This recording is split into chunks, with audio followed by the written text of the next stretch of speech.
What is up, guys? Welcome on back to TK's Garage. And if you're looking behind me, you probably see the magnets are back.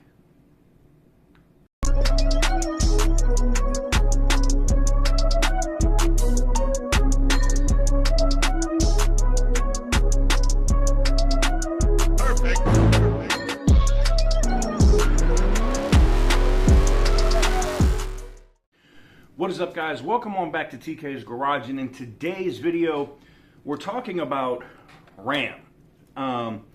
Recently we did a video where Stellantis is refusing to buy back a Jeep Grand Cherokee that had the most horrible PCM errors I've ever seen. You know, throwing the vehicle in reverse while you're going forward, saying the car is in reverse while you're driving forward, saying you're going 30 miles an hour at a direct stop. You can go see that video. It's doing pretty well here on the channel. But now it's happening with more and more brand new 2025 Rams. 2025 Rams, 2024 Rams all seem to be having a very similar issue to what we were seeing with these Jeeps. Not to mention two that I know of at this point from emails of Hurricane engines that have grenaded. Now, the Hurricane engine, I don't want to say that they were dick riding, but it is an inline-six engine, very similar to what the BMW S58 engine is. It's what you would find in the current models of the M3 or M4, a twin-turbo inline six. Now, regular BMW engines, the ones that are more reliable, if you want to call it that, have a single big turbo. They call it a twin power turbo, like the B58 engines. Now, that's the only difference really between those are, you know, single turbo, twin turbo. And the Hurricane, unfortunately, is either falling victim to a bad manufacturing process before they ship those engines here into America from Mexico, or it's maybe just a bad design. I don't know. There's so many of these Rams sitting at dealerships right now, and they can't get parts. Now, this falls back to, is Stellantis paying their bills? We've heard about the thousands upon thousands of Rams and Jeeps literally just sitting outside at the factory because they can't finish putting them together because they don't have the parts, and suppliers have cut Ram and Jeep off Stellantis companies because they haven't been paid in over 150 days. Some people were claiming 180. I got somebody that hit me up from UAW that's actually works there at 150 days. Now, does this happen in the automotive industry? Yes. You know, companies can fall behind a month or two or something with, you know, paying an invoice or whatever. It happens usually to companies that are struggling. And that's why the earnings that are going to be dropping here at the end of June are going to be so important to see how bad Stellantis is in trouble with their North American brands. Now, the biggest thing for me here is a safety concern.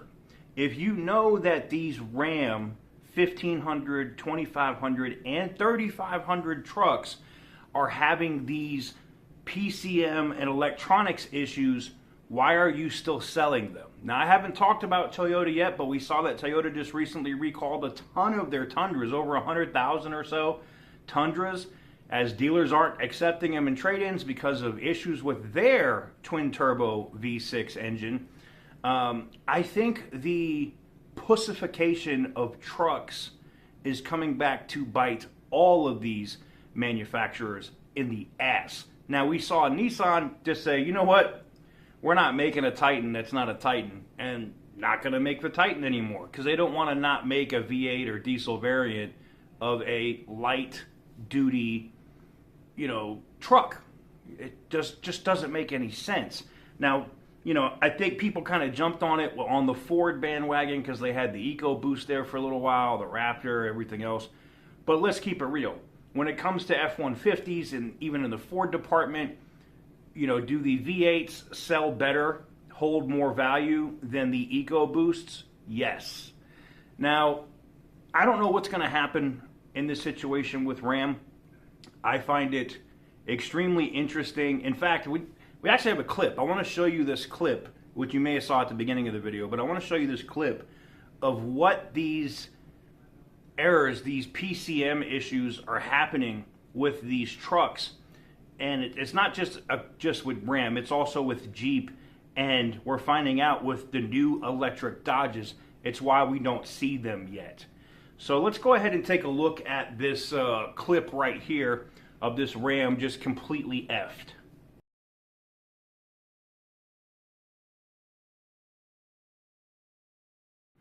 So as you can see, you know, heavy glitching, heavy issues, and Stellantis is doing two things. They're refusing to buy back vehicles. They're unable to repair them. They're out of service for more than 40 days in most cases, which in most states that have lemon law laws, that's enough for you to make the manufacturer buy it back and or sue them under the lemon law. So it's why I reached out to Crone and Moss to see if we could get maybe one or two of their counsels to come on, and we'll do like a round table, like a panel discussion, so that you, the consumer, know what your rights are when it comes down to these Stellantis vehicles. I feel, I'm not a huge fan of class action lawsuits. I'm not, because the people that make the money in those cases are the attorneys and not the consumers. But when it comes down to mass lemon law claims, I mean, it's about getting you out of what you owe or what you've paid for that vehicle, and in some cases, keeping the vehicle.